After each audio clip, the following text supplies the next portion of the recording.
Hey guys, and welcome back once again to the Aotearoa Whiskey Club's Whiskey 101 series. And I believe we're on number 25 about now, and I'm your lovely host, Sam Sneed. Today, we're going to talk about something that's pretty cool, pretty different, pretty out there. We're going to talk about the rise of Japanese whiskey. More specifically, Masataka Takasuru. He's pretty much considered the godfather of Japanese whiskey.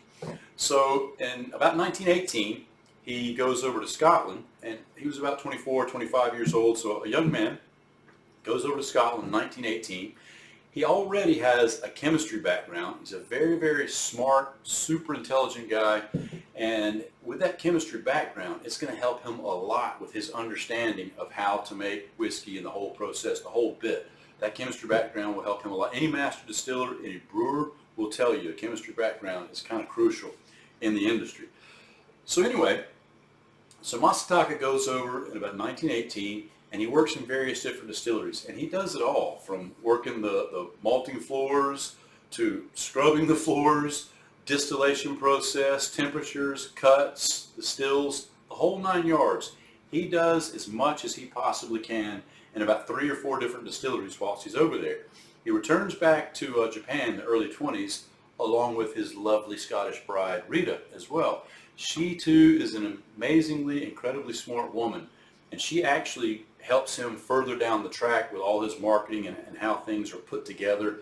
And she learned to speak Japanese. Now keep in mind that this is in the early 1920s, and not everyone is raised bilingual like they are now between Spanish and English and different languages and such.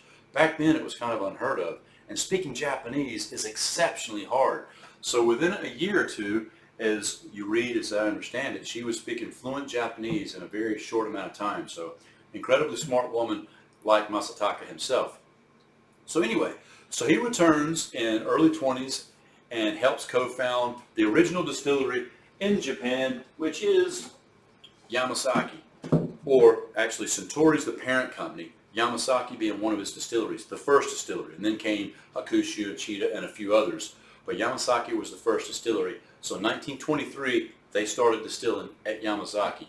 And he stayed with them until about 1934 and really took them to a new level. They were the first distillers, whiskey distillers in Japan.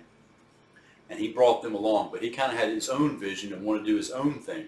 So in 1934, he left and he started his own distillery, Nika, which you had Oichi and Miyagikyu as part of the Nika series.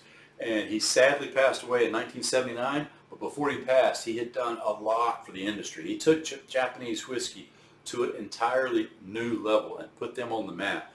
Now you can't go to any bar without seeing Japanese whiskey. Now it didn't happen overnight. It took quite a while. You know, imagine the Europeans, the Americans, the Western civilization. It just took us a while to get our head around the fact that you could get this amazing whiskey from Japan. While it's similar to Scotch, it clearly cannot be Scotch, as we've discussed in earlier series, but it can be whiskey. Whiskey can be from anywhere in the world, and they adhere to all the laws around whiskey, and they make it almost to perfection. Some will say almost too perfect, but it is an amazing whiskey.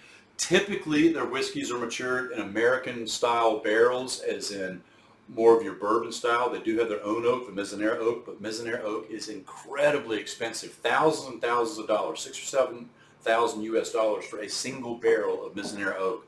Quite rare, quite expensive.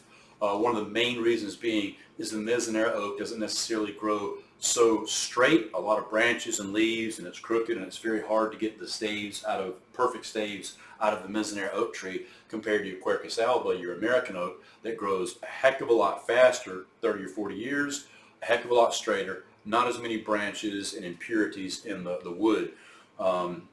If I understand correctly, the Mizunara oak tree, it takes a few hundred years before it's mature enough to chop down. So clearly an issue there. Very expensive barrels.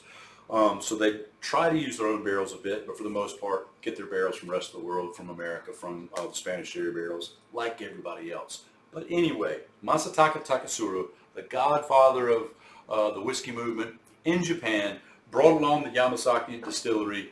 They started going in 1923. He started his own bit in 1934, the Nika, which had the brands Oichi and Miyagikyu. They still carry on to this day.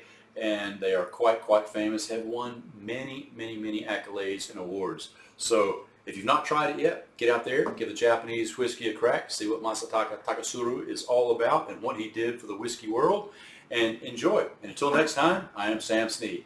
Ciao.